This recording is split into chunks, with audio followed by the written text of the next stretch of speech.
ایک بار آن حضرت صلی اللہ علیہ وآلہ وسلم لوگوں میں بیٹھے ہوئے ان سے باتیں کر رہے تھے۔ اتنے میں ایک دیہاتی آپ کے پاس آیا اور پوچھنے لگا کہ قیامت کب آئے گی؟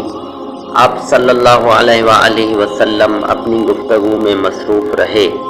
بعض لوگ جو مجلس میں تھے کہنے لگے، آپ صلی اللہ علیہ وآلہ وسلم نے دیہاتی کی بات سنی لیکن پسند نہیں کی، اور بعض کہنے لگے کہ نہیں بلکہ آپ نے اس کی بات سنی ہی نہیں۔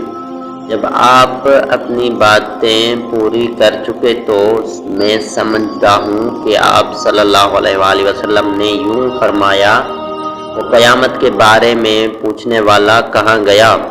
اس دیہاتی نے کہا، حضور میں موجود ہوں۔ آپ نے فرمایا کہ جب امانت ایمانداری دنیا سے اٹھ جائے تو قیامت قائم ہونے کا انتظار کر۔ اس نے کہا، ایمانداری اٹھنے کا کیا مطلب ہے؟ آپ نے فرمایا کہ جب حکومت کے کاروبار نالائق لوگوں کو سونپ دیے جائیں تو قیامت کا انتظار کر۔ السلام علیکم۔